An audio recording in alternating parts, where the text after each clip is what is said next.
Өнөөдрийн хичээл эхлэхэд бэлэн боллоо. Өнөөдрийн хичээлийн сэдв 2 ба 3 бүрдүүн төгөлбөр хичээлийн зорилго бүрэлдэхүүнийг тань мэдэж хэлэлцэн онцлогийг ойлгоно. За өгүүлбэрийн тухай ойлголтоос сэргээн санахын өмнө өгүүлбэр гэж юу вэ те? За өгүүлбэрийг дотор нь бүтэц өгүүлбэр, бүтэц бус өгүүлбэр гэж хоёр бадаг. За бүтэц өгүүлбэрийг энгийн өгүүлбэр, нийлмэл өгүүлбэр гэдэг бол бүтэц бус өгүүлбэр, өгүүлбэр, хандах өгүүлбэр, зөвшг өгүүлбэр, илэрхийлэх өгүүлбэр гэж дөрөв бадаг байна. За бүтэц өгүүлбэр бол үг нөхцөл хоёрын нийлэмж байдаг бол бүтэц бус өгүүлбэр нөхцөлгүй байдаг байна.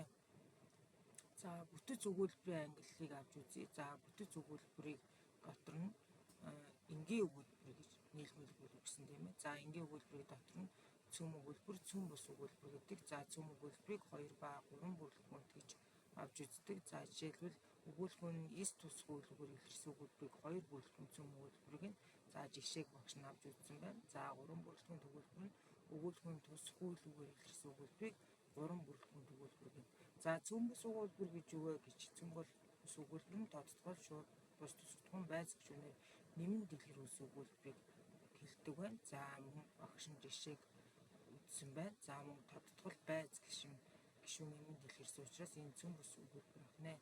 За цөм бус өгүүлбэрийн нийлмэл өгүүлбэрийг дотор нь зэрэгсэн нийлмэл өгүүлбэр, угсарсан нийлмэл өгүүлбэр, харилцаа угсарсан нийлмэл өгүүлбэр, холбоо нийлмэл өгүүлбэр гэж үзсэн байна. За тухай бүрдэн багш нь онцлогийг бас авч үзсэн болно. За 3 ба 2 бүрэлдэхүүн цөм өгүүлбэрийн бүрэлдэхүүний үүрэг ач холбогдлыг бүгдээ авч үзвэл за цөм өгүүлбэрийг дотор нь 2 бүрэлдэхүүнд 3 бүрэлдэхүүнд гэж үзсэн. За сая бид нар үзсэн тийм ээ. За жишээ нь шувуу жиргэн навшигсэн наран мандуу одод дөгөв тэр сууж байна гэх мэтчлэн тэгэхээр өгүүлбэр нь эс тус үгээр илэрсэн учраас энэ 2 бүрэлдэхүүнд байна.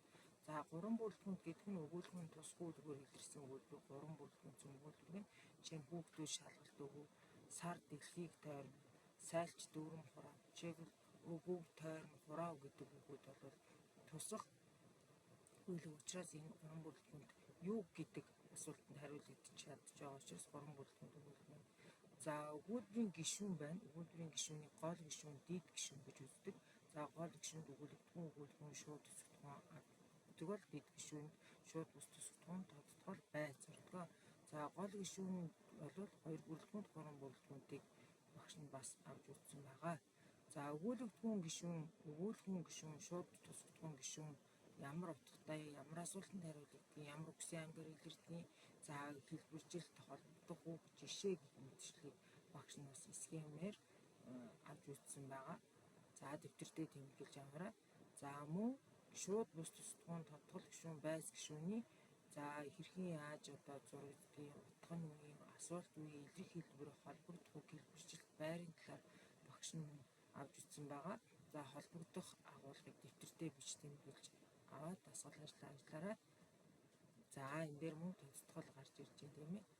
За нэрийн тодтгол, үеийн тодтгол, хариалгын тодтгол бас авч үзэж байна. За шууд бус тусгатхан нь утга үеийн асуулт илрэх хэлбэр холбогдох хэлбэржилт байр нь юу юм бэ гэдгийг багш нь бас авч үзсэн байна. За дараа нь байц гишүүн байна. Байц гишүүн бол дүр орны шалтгаан, цагийн зорилго утгыг заана. За асуулт илрэх хэлбэр холбогдох хэлбэржилт байрын талаар авч үздэг. За зурагдахдаа энэ тасархай богино зурагсаар зурагддаг байна. За хичээлд анхаарлаа хандуулсан та бүхэндээ баярлалаа.